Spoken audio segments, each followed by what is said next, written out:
What's going on, guys? Aldrin Estacio here with FlytPath.com, and unfortunately, as you can see here, I am missing this new Mavic Air in my fleet of drones.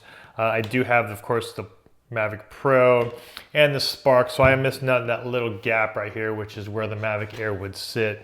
So I wasn't able to actually get a hold of one of the units to do a review or a test. So I'm just going to talk to you a little bit about the release that happened, of course, this morning, which you guys might have seen as well. So I'd like to just kind of bring up a little conversation with you guys. Let me know your thoughts. I just want to give you my 2 cents on it, and let's get into it.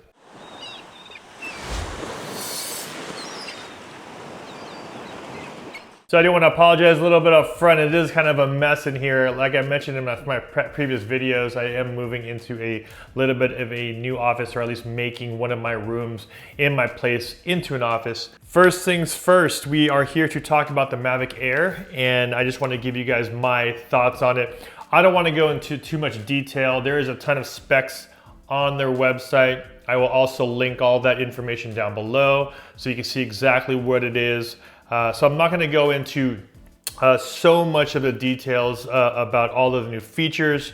There is a ton of new things, as well as existing things that already existed on both the Mavic and the Spark. This is really kind of a merger of the two. So I just want to talk to you guys a little bit about my thoughts on them, and I would like to hear your thoughts as well. So like many of you, you guys watched the release this morning of the Mavic Air Adventure Unfolds, which happened in New York. I'm sure you might have seen some other videos right now, a lot of people that might have had the hands-on experience with it, whether it was at the show or they were able to get a unit to review. Unfortunately, I wasn't, so I'm just going to talk to you a little bit about what I thought about it and where I think it sits. Of course, it does sit in between the Spark and the Mavic Pro, and I just want to briefly go through some of the specs that I really like, and as an existing Mavic owner and a Spark owner, kind of tell you what I like about the new Mavic Air. Now, the first thing we'll talk about, of course, is size.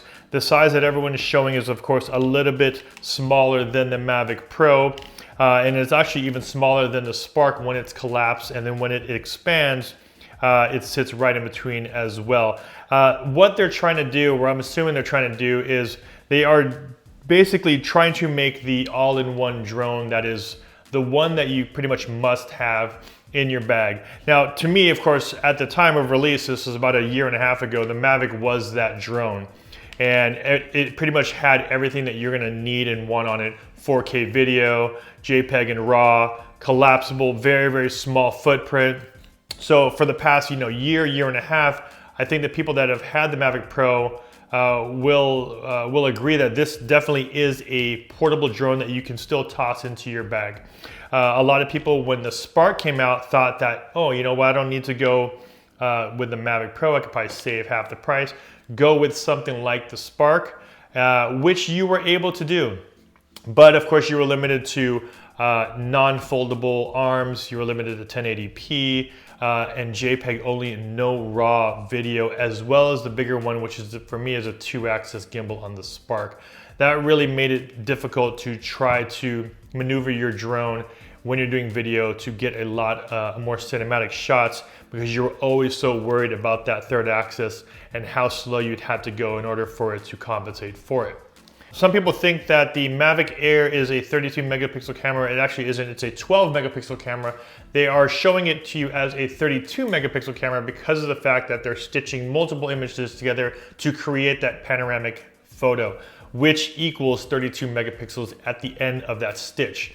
But it is a 12 megapixel camera. It does now shoot JPEG and RAW, so the Mavic Air is gonna be able to accommodate those that wanna do a lot more post-production, want more flexibility with their photos in RAW, and I think that's what the biggest thing that the Spark really lacked. If you're an existing Mavic owner, is the Air something that you're gonna want to purchase alongside of it, replace it with, and that's really a hard decision, because I think the Mavic still holds a place in this line. The size of it, I think, is also something that I'm not gonna know yet until I test.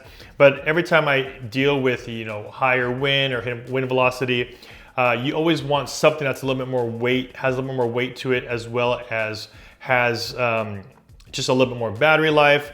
and a little bit bigger of a copter in general while it's in the air. That was the one thing that I was always scared when I was flying the Spark was I felt like it was so small that any gust of wind would really kind of take it away. And being with only a 2-axis gimbal, if anything really were to shift a lot, you would definitely see that within the footage. Now the Mavic Air is going to have all the same characteristics as far as the specs go as the Mavic Pro, with a lot of those also smart features that both of them do have that were introduced in the Spark. The one big difference here that the Mavic Air is going to have is that 1080p or HD at 120 frames a second. So they did flash up a quick video, I believe as a kayaker going down a little waterfall, showing the capabilities of slowing down footage at 120 frames a second. So things like that are more the things I'm gonna probably highlight or at least talk about, which are the, to me, the big different factors from the Mavic Pro to the Mavic Air. Another one is, of course, the Mavic Air will include 4K at 24, 25, and 30 frames per second. So that's, of course, you know, pretty much a bare minimum now for anything that is going to be, you know, shooting video. You're going to want 4K in something like this, especially if you're coming from a Mavic Pro. You're going to at least expect that. And a lot of people don't even shoot 4K or at least edit in 4K. What they'll do is actually take 4K footage, and really what it's good for is shooting 4K. And more than likely, if you're exporting out at 1080p, that gives you some flexibility to kind of punch into your video.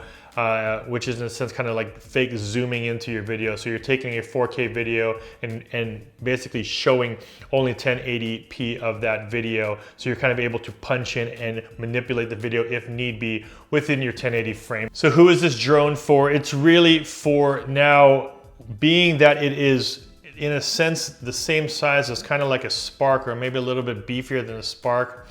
They are targeting it now for, of course, everybody. So what will the Mavic 2 have? A lot of speculations out there. Maybe a larger, you know, a larger camera, larger sensor. You know, how will the shape or the body look? We don't know yet, but you know, that Mavic Air now kind of takes some of that Mavic Pro away. So now a lot of people will wait to see what the Mavic 2 brings to the table. Another thing I think is really key, which I'm super happy that DJI did, was they added an 8 gig internal storage to it. So I can't tell you how many times that I've taken my drone out and come to find out there is no memory card in there. The one thing I did like, and I think they only talked about it, I think Michael Perry only talked about it quickly, was the remote control. Now, if you guys don't know, the remote control on this one has changed as far as the form factor is very much the same as the Spark and the Mavic, but the really cool part is you're able to remove the sticks from the remote and put them into the handle. That way it slims down your remote now for, you know, about an inch more compact. And as you know, that what they're trying to definitely do is make this thing accessible, make it easy to carry, make it easy to bring around with you at all times. Those sticks definitely were you know, kind of very annoying actually, because you'd either have to buy a third-party accessory to cover the sticks to protect them, or you'd have to buy a bulkier case that will cover the sticks so that they don't get messed up in transit. So those are just my quick thoughts, guys. I'd like to hear from you. I'm not going to go into all of the, you know, gesture control enhancements and things like that. Those are things that I will talk about once I have it in my hands and actually testing it. I don't really want to talk about it because you can pretty much just watch the promo videos, all those new gesture controls, the new quick shots and things like that. We'll save that until I actually get it. I can do some demos for you guys, do some tutorials for you guys, and really show you what it can do once I get a hold of one. So that's about it, guys. I hope you guys got some value from my video, and if you did, don't forget to hit that like button, and if you haven't already, please don't forget to subscribe. Once I get my Mavic Air, I'll be definitely making a bunch of tutorials and steps and how-tos and things like that for you guys. Thanks for watching. This is Aldrin Stasio of FlytPath.com. Stay tuned as I will do some Mavic Air reviews once I get it in. All right, take care.